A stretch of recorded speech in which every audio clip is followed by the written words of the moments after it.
So this evening we have the pleasure of James Pratt, who's going to talk to us about somebody who I don't actually know very much about at all, Sir George Thomas. So I'm not going to say any more of an introduction, otherwise I'm just reading from what I've been told. I don't know anything about him, so I'm going to hand over to James and let you introduce what you're going to chat about. Well, thank you very much, Martin. I'm going to talk about Sir George Thomas. He was born in 1881. If I said that he lived in Turkey and he had two sisters, you might say, well, what's so surprising about that? But he was born into a very sort of late Victorian, prim and proper surroundings, and he was an aristocrat. He came to his Sir title, his knighthood, during, did somebody laugh just then? During, we can't have that. During, at the end of the First World War, I've got that written down, and he was in the army. He was in the army, and he saw active service in France. He didn't really work, I don't think. During the Second World War, he was an ARP warden and a fire watcher. So it's likely he sort of sat out on ledges and looked for, you know, cinders or what you will, the after effects of bombing. He played rackets, he played badminton, he was very strong, and for 20 years he played very good tennis, which amazed everybody. And he did, Stuart Rubin came up with the records, he did actually win the men's doubles in 1923, 25, 26 and 1927 with Henry Uber. Now, I'm sorry, I don't know anything about Henry. If he's listening, Henry, no disrespect, but I didn't know anything. Chess-wise, he won the British Championships twice, once in 1923 and then again in 1934. And it's worth pointing out in those days that it was an all-play-all. The Swiss didn't come in till after the Second World War. Pity it came in at all, but that's just my biased opinion. His best performance was at Hastings in 1934-35. People are surprised about George Thomas because he appeared, it may have been illusory, but it appeared that he got better at chess as he got older. Now, one of the reasons for that was obviously as a very active sportsman, he also played hockey for the county. He played hockey for Hampshire, my own county. He obviously gave more time to chess as he got older, and he perhaps saw it as little more, he called it the cruel game, but he also saw it as little more than a pastime, albeit one he was very good at.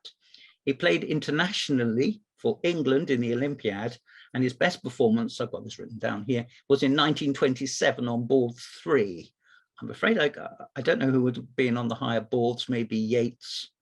I don't know if Sultan Khan had arrived by then, on board 3, and he scored 80%. And his best Hastings was at 1934-35, when he beat Botvinnik, who would have been heir apparent to Alekhine title. And I think he also beat Capablanca.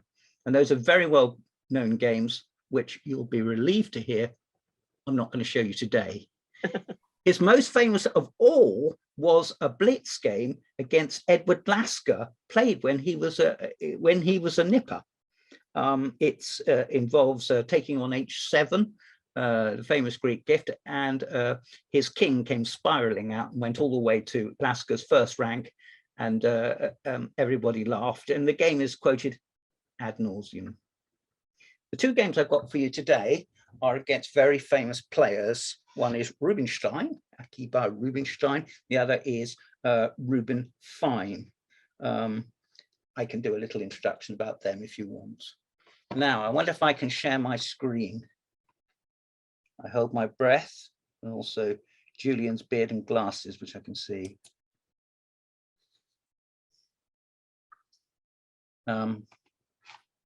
Right, well, nothing's happened worth having. I'll open my chess base and see if that helps. You have to click on share screen at the bottom of this. Yes, no, I did. I did. Anyway, As the host of the meeting allowed screen sharing? Yeah, we should have done. Yeah. That should be there. I'm sorry, I'm such a duffer at this. John gave me a lesson. In fact, I think he gave me 2 lessons, but I'm so stupid I couldn't remember what he said. Anyway, let's stop self-deprecatory. Come on, my friend. Right, now this might be good. Can you see the board? No. Oh, good. Well, it's open. Oh dear, I was worried this would happen. Right, I'll go back to. Well, I've got a picture of Paul. That's very, very nice. I'll go to the picture of Paul. Don't worry, James. No, I'll go to screen share again. Ah, yeah. That's it. You got it. Can you see it, gentlemen? Yeah. Now, this is against Rubinstein. Now, Steve Cunliffe, who wrote some articles for BCM, not in my time, but they're very well worth looking out, said to me that after the First World War, Rubinstein was not himself. He was not the top player that he was. He played against Sir George Thomas 10 times. And George Thomas got 4 draws and 1 win at Liège, presumably that's in Belgium, isn't it, in 1930. Well, this, I think, is their first meeting, and it was at Hastings. So I've got 2 books here. I've got that, which is Rubinstein's Games, and this, which is Selected Games by Knoch, the man who wrote Pawn Power. Or maybe he didn't, maybe he caught. Was it Pawn Power? Did he write that? Yep. Let's see what happens anyway. You are sharing your screen, it says. Yes. I thought Pawn Power was a website you weren't supposed to visit. Oh, I know When you're not supposed to visit it. I know what you get up to in your spare time. I haven't heard of that one. No, I made a note though. Yeah, it's very good. Right. Who's white? George Thomas is white and Rubinstein is black, and we're about to see a quick Lopez. So here we go. George Thomas, it said he had a deceptively simple style. I think he would have almost, like Milner Barry, almost looked down on somebody that spend endless hours looking at openings, but don't quote me there. Now this is, if I say it's the Worrell, someone will say it's the War Mold, and if I say it's the War Mold, I'll get complaining letters. But obviously this is a deviation from the main line, but it's quite handy. So nothing exciting's happened yet. We have a closed center. This is considered by Knoch a weak move which is not exploited by his opponent, and he preferred rook to e8. I can't say there's not much in it, is there really? I think with Karpov, because Karpov in his heyday would never offer draws. So after knight g5, the rook comes back, and then knight f3, and then rook e8. And he'd do this against Leboyevich endlessly, but would never actually utter the word, okay, let's have a draw. Anyway, I'm sure a draw was not first priority for these gentlemen. Now, this move is noteworthy that white does not punish this move and prefers d4, 10d4. I see my machine is also saying a4. Well, I'm sure a4 and d4 are pretty good moves. And now some exchanges. And this gets an exclamation mark. Well, you should get out more in the evening. Doesn't look that exciting to me. Would you give that an exclamation mark or? No. No, I wouldn't either. Well, there we are. So about to be some, and here it is. Don't stop to scream. He puts the king in the wood. And here.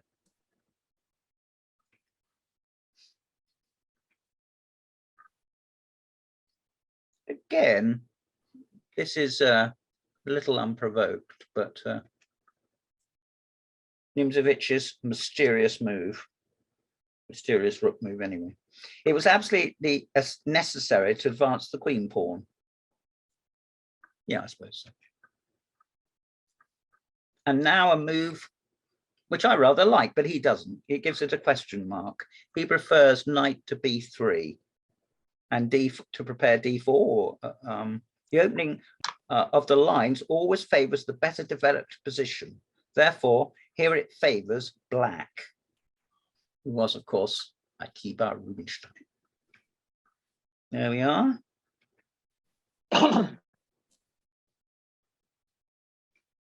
And he goes back, which is a fairly standard Lopez move, but I'm not sure that he shouldn't have come to b3. But, well, anyway. Now look. Whoa. We haven't heard the last of those pawns, I'm afraid. With the threat of what? Anybody? What's black's threat? Discovered check. Must be G3. It likes G3, yes. But it also mentions that pawn takes pawn is possible. Anyway, let's see. Oh, well, there's pawn takes pawn. Right. And here it again. Whoa. Now, it's about to get, this is going to become hand-to-hand fighting, doesn't it? Why I like this game is like as with Blackburn, we see a lot of action on the king side. And just when George Thomas has got his pince-nez out and is looking with his microscopes at the king side, you wait, you'll see a change. Well, was it worth mentioning why G2 takes H3 was a mistake? Yeah, rook takes, and then he's on the Takes H3. very strong. Sorry, gentlemen. How far do you want me to go back? After H3. Well, Yeah, before okay, G. sorry, I'm not very good at it. Okay, so in this position, is your question is why was the move played? Why was G3 played and not? Yeah, I noticed that G takes H3. It looks like you win a pawn, but it doesn't because of H takes G3. Rook takes H3, Queen Yes. takes, and then Knight wins the Queen. I thought Yes. that was worth mentioning. Yes, it is for people looking in who are not very good players like Mike Gunn. No, I didn't mean it. I didn't mean it. Right. Here comes the queen to invade, well, possibly the black squares. Now here comes a good move. What do you think is coming next? Rook Boys and H3. Rook H6. No. It's a brave try, though. Come on, let's have some more guesses.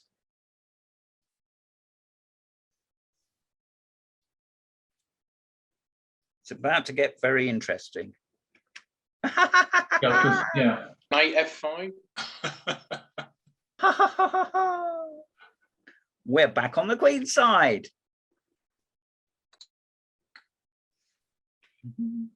Some exchanges. And it backs away. And now, have we heard the last of the A file? And now, comments a painful surprise for white. Rubinstein has carefully prepared the attack. Rook A8. Yes. And that Followed by carries Queen on C1 in the grand manner. Congratulations to whoever said that. Naturally, the rook cannot be captured, but just for the benefit of weak players looking in, and John Upham isn't here this week, there we are. Now, what would happen if rook takes rook? Queen C1. Queen C1. And what would happen? Queen G1. Bishop F3 mate. Yes, or even Queen G2, and then good night Vienna. You can't play Queen G2 because it's pinned. Is it? Yeah. Oh yes, it is. I knew that really. Whoever said that, thanks. But anyway, so he can't contest the A file, so he rather shamefacedly goes there. But why did you go to F1? Yeah. Yes, that's a good question. Yeah. My notes don't say. Let me look in. I've also got John Donaldson's book on Rubinstein, so I'll look in there. And it says that he doesn't know, or it isn't mentioned. Well, gentlemen, you'll have to work it out for yourselves. Rook B1 looks crazy. Yeah. Yeah. It's certainly a dormitory square, isn't it? Compared to getting a counter-attack down the F file. The only thing is Rook F1, F6 would easily defend that. Yeah, and then the Rook goes to A2 very soon. No, but the bishop comes to D1. After Rook F1, F6, Bishop D1. yeah, You're eliminating the attack. I think so. I think. Sorry. Yeah, does Black play Rook A1 there after Bishop D1? If he did, it would be shades of Larsen Spassky. No, I don't think he could quite stretch to that. Anyway, let's keep going, but thank you for that. You could possibly play Queen H5 there as well to protect F7. Not sure though. Well, the Queen can come to F6 then. You can go to F6, but then I don't know, King G8. I hate to be a party pooper or even spoiler alert, but it does. But it doesn't. Of course, after that, Rubinstein worked it all out. I'm sure George Thomas had as well. Now look at that. Would you have expected that move? No. B4. I haven't seen that before. What in the world is that about? Well, we're about to find out. Will Thomas spot the fact that there's a double attack on his F pawn? Hey, he did. Now, this is the last point at which maybe this is called a dismissal move, but Bishop D5 would have been no better hitting at the rook, because you can actually give the rook up because the pawn takes pawn and C2. And the queen is dragged away, and obviously it needs to be on the queen side, king's side to defend the king by definition. And here comes the chopper to chop off your head. So there's that. And look at this. Again. Now comes the last chapter, the complete rout of the white forces. And the king comes out to wonder what the hell's going on, and to say, keep the noise down, please. Ooh. Ugh, if only you'd played that earlier, as recommended by the audience. It says pawn takes pawn is equally hopeless. Now, oh, look, he's missed the fact that there's a check. No, he hasn't. No, he hasn't. And now here. Now I will give away a Blue Peter badge to the boy that can tell me what Black's next move was. Everyone has to try and guess.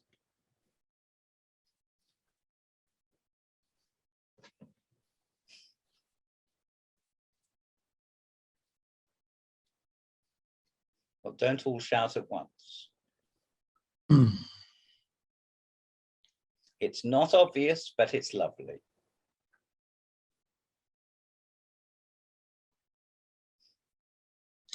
E2?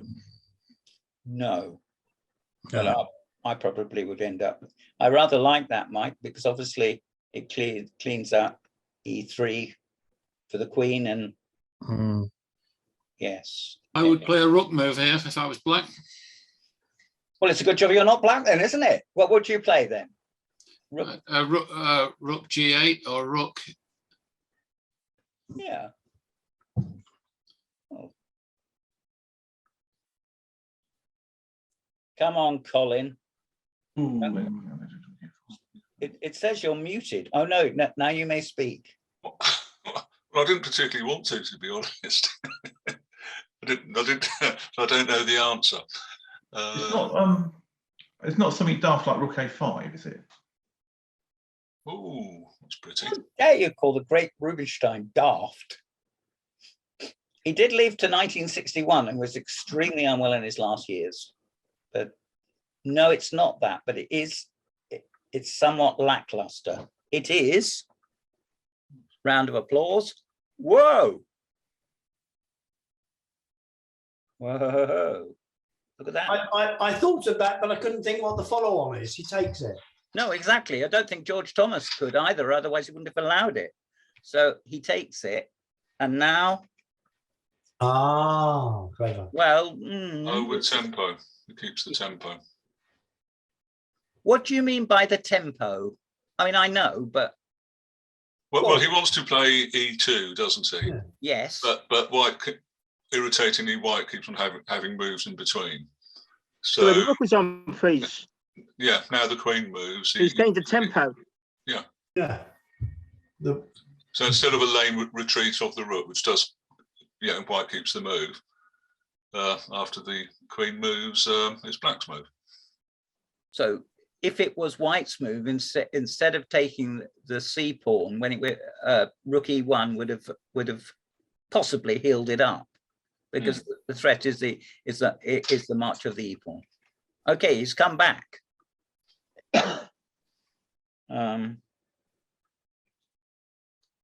E2. Now,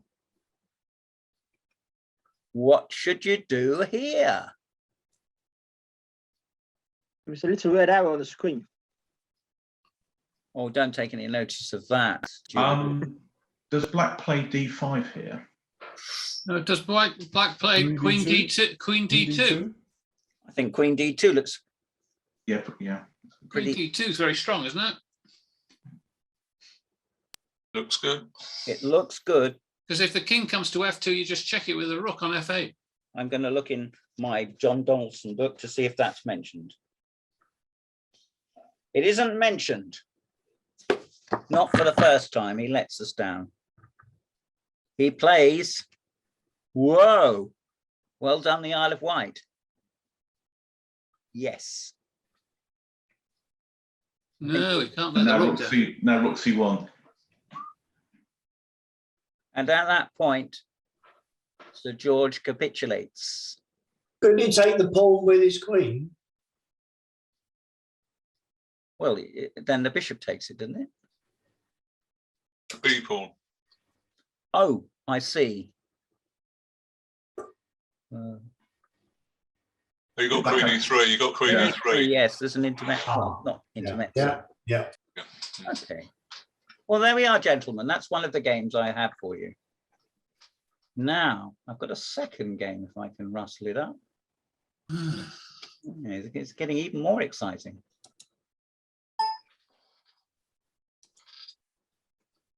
This is against Reuben Fine, the American who decided on the death of Alekhine that he didn't want to come forward and play against the top grandmasters, and he in fact went into medicine. He went into psychiatry, I think.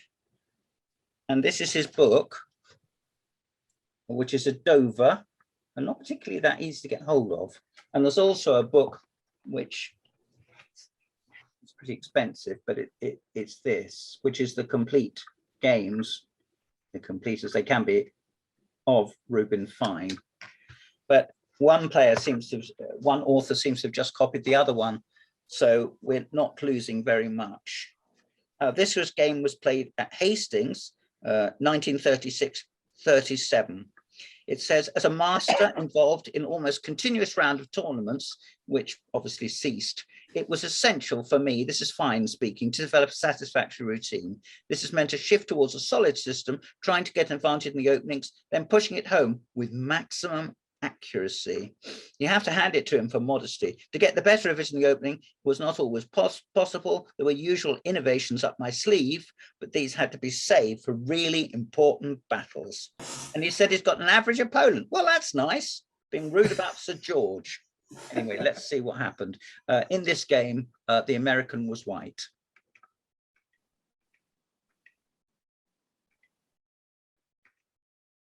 So we've got a standard Queen's Gambit. Nothing to get excited about. Now here, he plays this.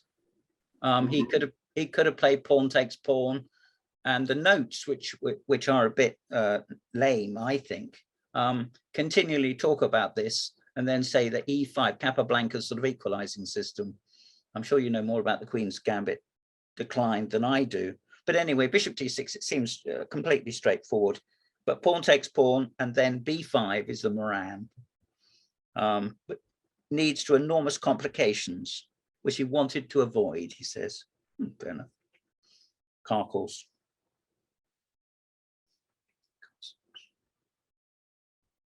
I think one day a book should be written about when people castle, the opponent nearly always does the same again immediately. Certainly at my level anyway. So, now, look at this. This is daring.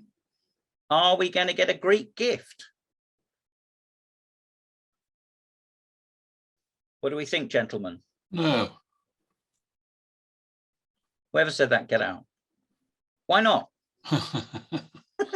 Because it's not white. Because you can defend with knight f6, can't you? Yeah, I suppose he can at the Can end. you just explain for those that don't know what a Greek gift is, please? Yes, certainly. It was the Trojan horse that was pushed into Troy, and all the soldiers jumped out, and they thought it was something nice, but it turned out to be something nasty hidden in the belly of the horse. So bishop takes h7, king takes knight g5, king g8, queen h5 with mate on h7, except as the keen-eyed amongst you have spotted, knight f6 guards the h7 square. Thus it isn't possible, and that's why queen c7, possibly trying to neutralize certain threats, was played. I think this is a bit of a tired move, trying hard to get his pieces out. He said that b6 might be better. I'm sure that's only a refinement.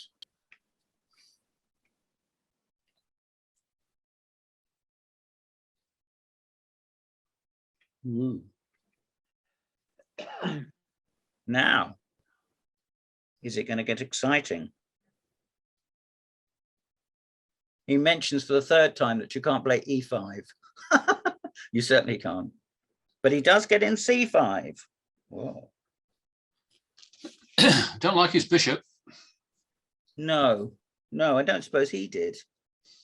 Now, the next move, move 17, is considered to be practically decisive. I think it's rather an overstatement. Any idea what White's next move would be? Paul, D5? what do you think? D5? No, I think on the Let's the contrary. bishop out. I believe the arrow, Queen E5.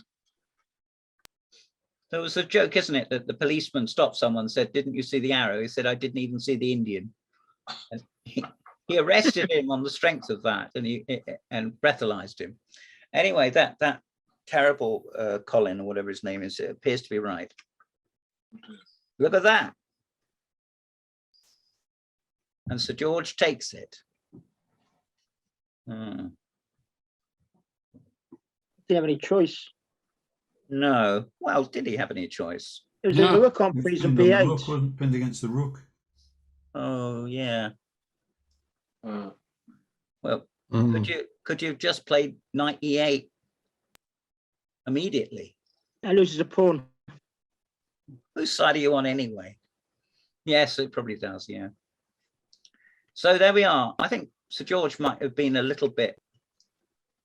a little bit lazy. And here comes a little bit of an attack. But that is an important infiltration, isn't it, really? That looks strong. So psychologically, a bid for freedom. Knight G7. Ooh. Yes, maybe. Let's see what it says. Still doesn't work. Well, This is a pawn, the H pawn. It does. Knight h7s might be possible. Yeah. in this position,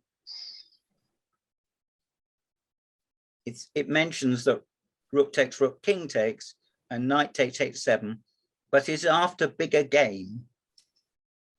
So he started calling himself he. So it might be proof positive that Fred Reinfeld's writing these notes and not Reuben Fine. So there we are. Well, not quite.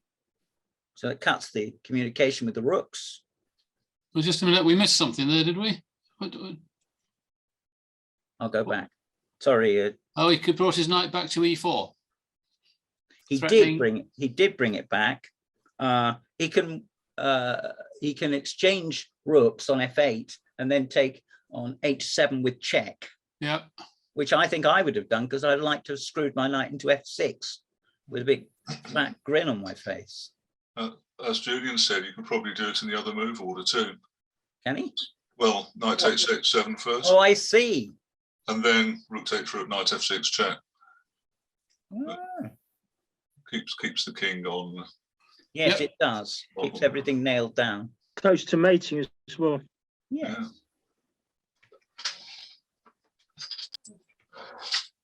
So here we are. It mentions that if knight takes pawn, knight takes the pawn at b5, then knight f6 check, and he is toasted in about 3 or 4 moves, which I won't play over. That's right. Yes. Whoa. Oh. Now at last the rooks come off. Now some more exchanges. The rest is routine, as the saying goes. Ooh, he does a Fisher. Oh, whoops. Don't you know that's a bad move? And now the final move. Here. And at this point, Sir George, who I don't think has addressed Fine as perhaps he might have done, resigns. So there we are. Sir George Thomas, who did very well at Hastings, but here I think he might have been doing other things. As a boy, he learnt chess from his mum, who was the winner of the first, almost only, ladies' tournament that I can think of in England in 1895. He was a socialite, and his mother would have introduced him when he was a child to Chigorin and Lasker in their drawing room. That's it, gentlemen. Thank you very much. Very good. Yeah, thank you, James. Oh, very good. So a Thanks, couple of James. very good games, actually. Thank you. Yeah, and and some interesting description of them and background information as well. Yep. So it's the only time I've seen a discussion on a player, and then you just showed losses rather than wins. Well, I did spend quite some time looking at other possibilities, but in the end, I thought the most important thing is to find good games, which are just not known. You know what I mean? I mean, yeah. So I was expecting to see sacrificial attacks by Sir George Thomas, showing, what a great attacking player or positional player he was, or something. Yeah, I just thought I wasn't expecting to see just 2 losses. no. Well, it's hard to know. I say the same of Peter Wells. It's hard to know at what stage of the game he excelled. I mean, was he best at openings or middle games? He seemed a very good all-rounder, George Thomas. And as an old man, you frequently see him presenting prizes to Linda Bott and to various other notaries of the time. And he lived right round to 1972 and died, I think, at the very end of the Fischer-Spassky match. I'd love to know. He lived in an old people's home and wrote to B.H. Wood a letter which Wood put in the magazine.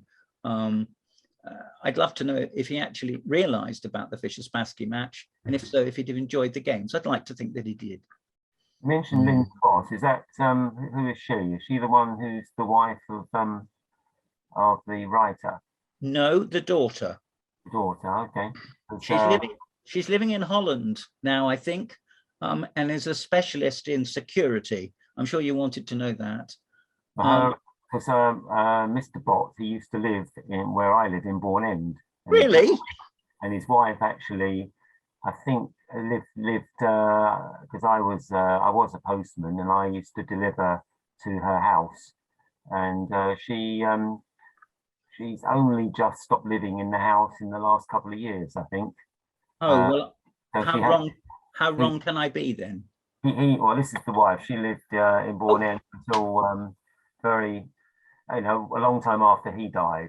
Right. Okay. Yeah. Well, Linda was the daughter. Yes. When I asked Mrs. Bott, was she the wife of the chess player? She said, "Oh yes. Would you like to come in?" And she showed me his. She still had a range of his chess books all lined up on the bookshelf. Oh, how charming! I thought he'd only written. I'd seen one book, which was Chess for Children, which is supposed to be one of the best children's or teaching books. It has charm still. Yes, it does. And but she said, "Oh no, he's done lots of them." And then there's a whole bookcase of a realm of books, one after the other. But I don't know whether she died or whether she's just went into a home. I'm not quite sure. But it's always sad when the widow is uncertain what to do, particularly perhaps if she herself was neither player nor book, bibliophile. Yeah. There was an even more extreme example of this with Rudyard Kipling, who had a house, amongst other things, in or near Richmond, and he'd given a load of books signed to his daughter, which would have been worth an absolute king's ransom. But unfortunately, he put to Jumbo from Daddy, opposed to from Rudyard Kipling. So, but if you want any books signed by Keith Richardson, break into John Upham's garage when he's out, and you can have your fill. Just a question, James. What sort of grading did George Thomas get to? Well, the grading system wasn't introduced until he retired in about 1946, possibly as a result of the war. He said the pieces were starting to swim before his eyes.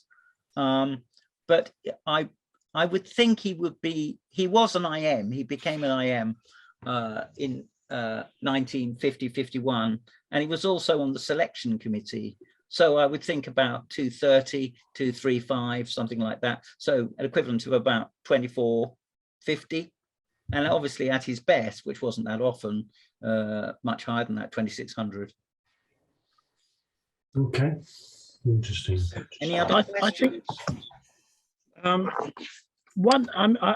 Didn't he lose to Vera Menchik? I mean, yes, he did.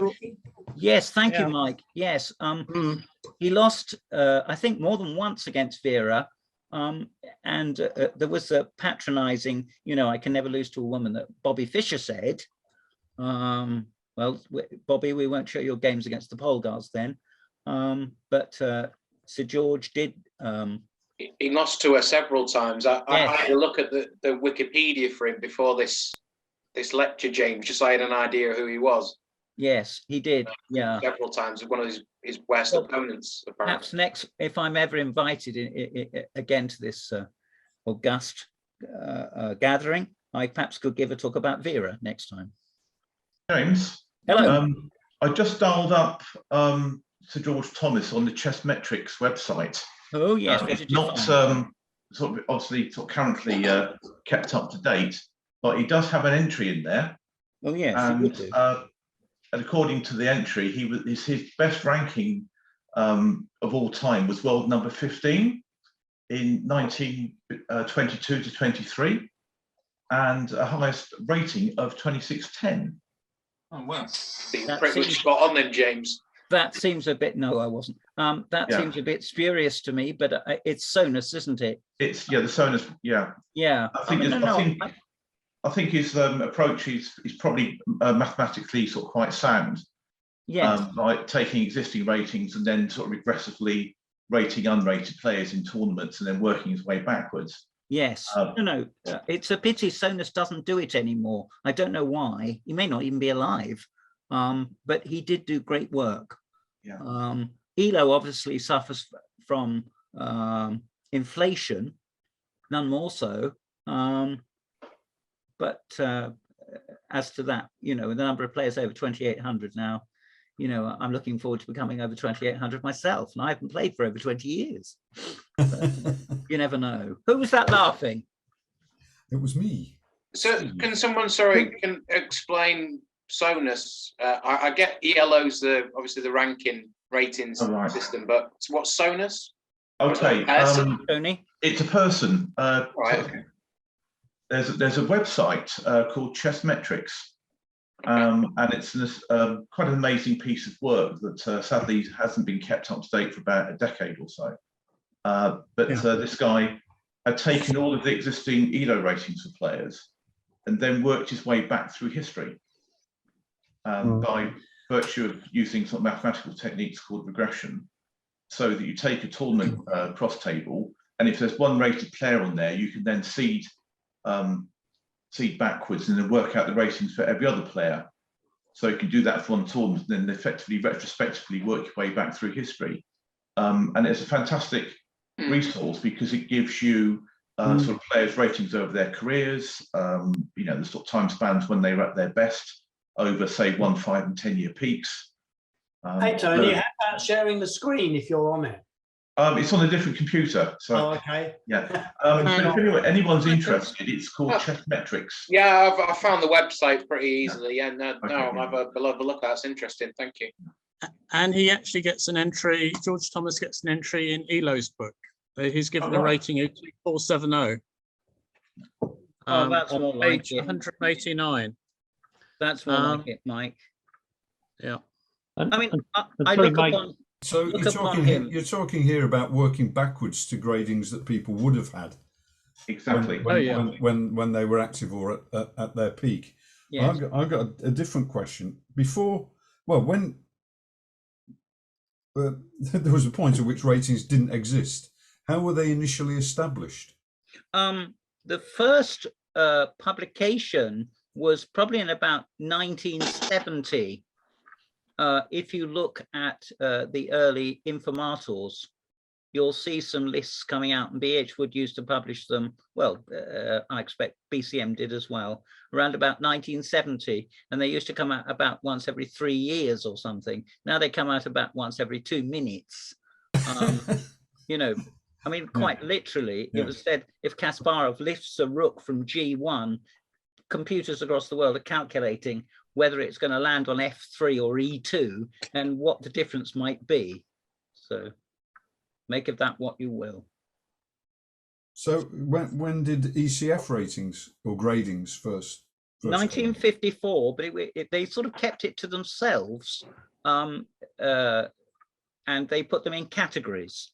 So you could be a 1A, 1B player. I think Penrose got to 1A, which I think was over 240.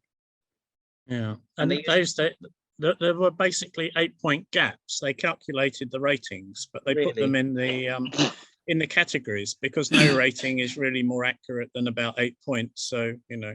Yes, I'm sure that's true. I mean, isn't it charming these days, Mike, that they do things to a decimal? But you know, it's beyond laughable. But there we are. Of course, everybody apart from me now has got an ELO rating because there are no BCF grades anymore, ECF grades anymore. Oh yeah, I didn't even see the going of them. James, there are people like myself though who haven't played for even longer than you haven't. Really, played. you haven't? Yes, I haven't played for 30 years in a standard. I had to give up. Sadly, I had no choice. Yeah, anyway. Mine was self-inflicted and will change this Thursday. Really? Yeah. It'll be your first standard play game, will it? On yes, Thursday? it will be. Yeah. Wow.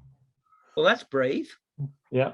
And sorry, can I just ask, seeing as I sort of have the mic, and asking Mike. So, just if I understand grades and ratings, so if the suggestion is he was 2,470, and if a grandmaster is, I think, around 2,500, does that mean we would say that George Thomas wasn't really a grandmaster, or would you just say, well, because there was so few and because of inflation, he would be really a grandmaster? Just well, no, he would technically be an IM. IM is these days IM is reckoned to be 2400 to 2500. But he achieved a 2600 rating. Yeah, the point and he beat is that, Capablanca and Botvinnik. So yeah, well, that obviously that was his that was his high point. What Mike would George Thomas was an IM because when the titles were first introduced, they were by invitation. So a committee got together, and George Thomas's name, well known, was put forward. I think they offered it GM to Wade, who turned it down, and BH Wood died laughing when they said, "Would you like to be an IM?" Though of course it would have helped the magazine. It wouldn't have helped the magazine come out any quicker or more punctually. Yeah, that's good. What I find frustrating with the magazines is I subscribe to all New in Chess and BCM is that they nearly all arrive virtually on the same day. I used to like that. I used to get... They were spread out through the month or something, but they all arrive together, and then sort of devalues them. You can't read them all at the same time. Oh, I don't know so much. I know you're a good player. I'm still reading your book. Andrew, why don't you suggest to your favourite one that they bring it out 1 week before, because that will give them an advantage? Yeah. So I mean, New in Chess, I suppose, is only 8 times a year rather than every month.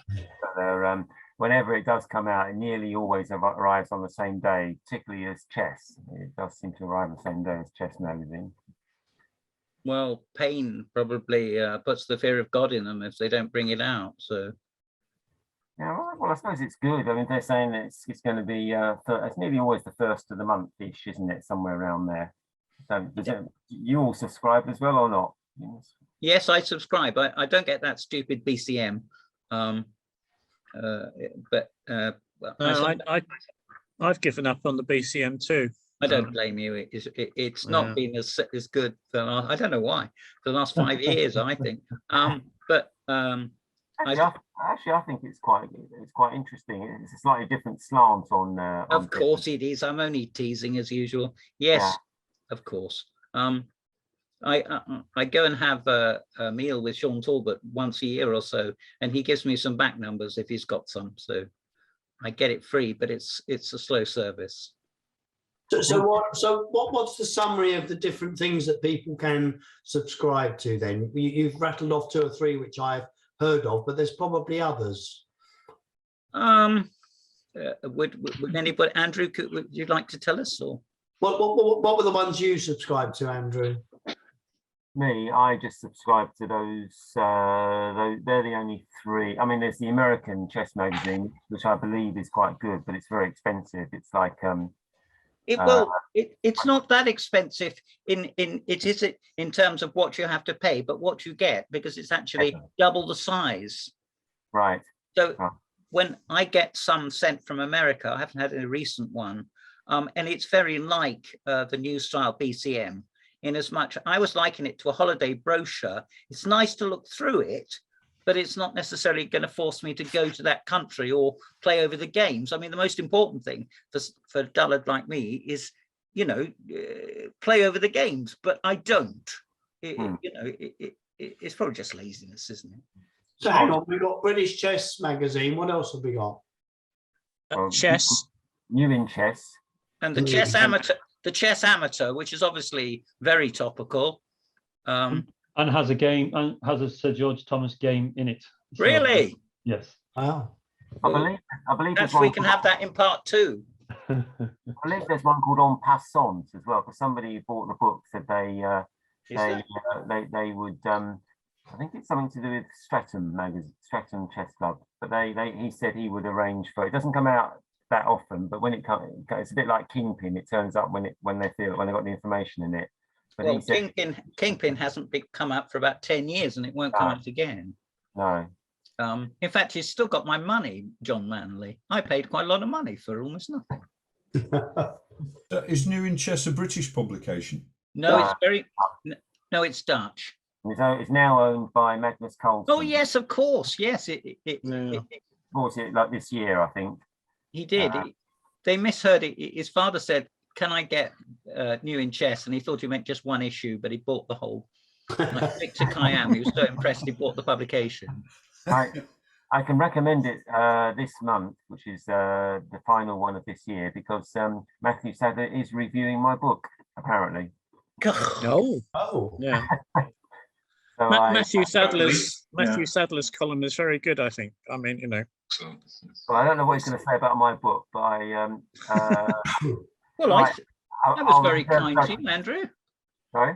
I was very kind to you about the book. Oh, well, no, I wasn't kind. I said what I thought. I always say what I think, and I liked it. In fact, everyone has been great. I've not actually seen a bad comment anywhere.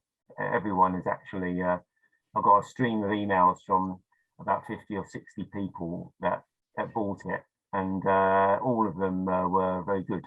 And I've not. What is your new book, Andrew? Well, it came out in May, and it's just a collection of my best games over my life up to probably the early 2000s, and it's got all anecdotes and stories surrounding the games, really, as to what happened before or what happened afterwards, or is that fair description, James? Or you saw it? Yes, indeed. Yeah, no, that's it. What I said in my review was it showed me what a tough game chess can be. You know, it's not easy, and you know, some people in the chess world, like myself, perhaps not so happy with things, and all of these things came through. So I think it's a very good picture of Congress and tournament chess. Yes, it's just a life in British tournaments and club chess, really, isn't it? Just someone's experiences playing in. It's not sort of grandmaster games. They're all. Was that my book, Mike? You were waving around there. Yeah. What did you think of it? Did you? Are you going to be the first? Everywhere it goes. You never leave home without it. It's been on my sofa for about several months, and I've only played through about 3 games, but they were good. They were good. We did feature. You've only got another 700 to go, Mike, and let us know how you're getting on. We did feature one game from Andrew's book in a recent talk. I ended up doing a little feature on a very, very obscure gambit called the Portsmouth Gambit. And we used one of Andrew's games against Bob Cullinane. Yes, that's right. Yeah. Strangely enough, I'd never, when I played him, I was totally bemused because I'd never heard of him, and I'd never been attacked by someone I'd never heard of, and he just went for me like a lung sinker, and I don't think I've ever played anyone since who's like that, who just suddenly. Bob Cullinane qualifies as John from American chess. John Curdo does. He is a local hero.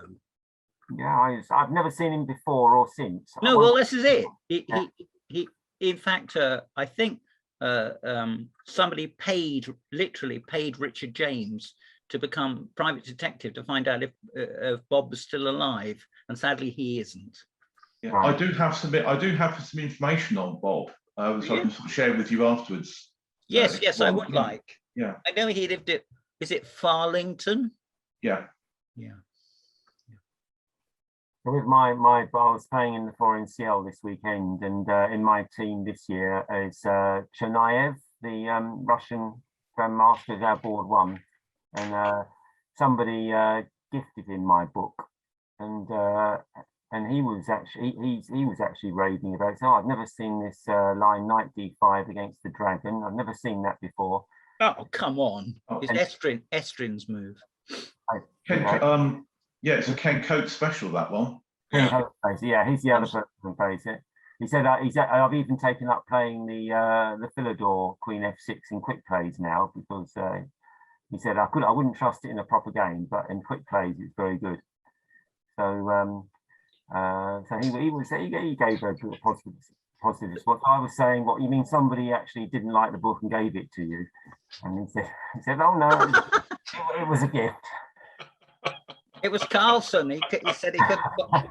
His dad bought it for him, probably. Well, as a result of in New in Chess, the guy who runs, some guy at New in Chess actually bought 2 copies last week. So good. He must have liked Sad. He said, on the back of Sadler's review, I bought. Can I buy 2 copies? But I didn't know what the review was, whether it was good or bad. Andrew, can I just ask you, how much did it cost you to get it done? Can you remember? What was the net price? Because it's a big. It cost me. I can't remember. £15. What, per copy? Yes, something like. It must be, mustn't it? It was about between £7 and £8 a copy. That all? How many did you get done? I got quite a lot done. How many did you get done? I got 1,000 done. Yeah. So all your friends will have to. You've got them in the bathroom, the front room. Yeah. Okay. Well, Chernayev was saying. He said it was funny that he got 1,000 done. He said he did sell them all of a self-published book that he did. He said I did sell them all eventually after 10 years, and I did make quite a good profit on them. But I chess sell them in the shop, but they only give me £10 a copy. Yeah, that's what they offered me when I did a book on Peter Clark. So it's I'm not it's barely worthwhile giving them copies to do, but sell. But I didn't do it as you would have guessed. I didn't do it for the the money. I just wanted to do it. Well, if you can. Did you do it upon retirement? I wondered whether it was sort of a point at which in your life, you felt... point in life where I could afford to do it. But it wasn't. Yes, indeed. I mean, I actually wrote the book basically, as I said, maybe nearly 20 years ago. And yes, I know. I was on the short list then. Yeah, I think there was quite a lot of people that were waiting for a copy to be issued. I said I was about to publish. 20 years later, eventually it came out. But I'm very pleased with how it turned out, because it was printed by a random company I found on the internet, a French company. Yes. And as it turned out, their printing works were in Bulgaria, and I had to pay up front, and I only had one contact person. So, and then once I'd paid, she suddenly disappeared off the radar for a while. You're very brave, Mr. Smith. And also when I was paying it, I was doing it by a bank transfer via Barclays, and when I authorised it, and then the publishers, the printers contacted me and said, we haven't received the money. So I phoned up Barclays, and they said, oh yes, we haven't. I said, but we don't trust that bank account, so I did not to pay it for. So I said, oh right, well, and then while I was on the phone to them, they actually researched it on the internet and said, well, actually, they do look like a reasonable company, and they said, okay, we are happy to release your money to them. So they were actually vetting who I paid money to. Well, there is more of that these days. There is more give and take. Yeah, but it was a nerve-wracking period. And then I got one book. They sent me one book and said, this is what it looks like. And then there was an interval before I was waiting for the others to come. And I was thinking, I wonder if that's it. I wonder if I have been. How did they come in a lorry with lorry, yeah, a 1,000? Because I had no idea how big it was going to be. It was all a bit of a surprise to me when it turned up as big as it was. But yeah, I could have gone to a publisher and said, like one of the chess publishers, but they would have cut it down to a paperback. They probably would have cut half the material out. I don't know what they would have done these days. It's very hard to know. At one time, I think I would have known. They just said no, because you're not a grandmaster, but that doesn't apply anymore. Yeah, But I'm sure they would have definitely edited it. They would have cut a lot out because at the very beginning, Richard O'Brien was I knew very well, and he had a bit of input. He input a few of the games back in the early 2000s, and he said, I think I had 200 games, and he said, no, you've got to cut that down. And so in the end, I think it was 150 something games. So, what a pity Richard didn't live to see it. Yeah, I was very fond of him. Sorry. He's a very controversial figure. I think you're in the minority. You and I are in the minority. I think. I don't think he was highly thought of, but he was always a good friend of mine. Yeah, and ditto. Yeah. Thank you anyway. Hey, look, should we take a break for a few minutes? It's been interesting. Thank you, James, for all of your games and your dialogue. And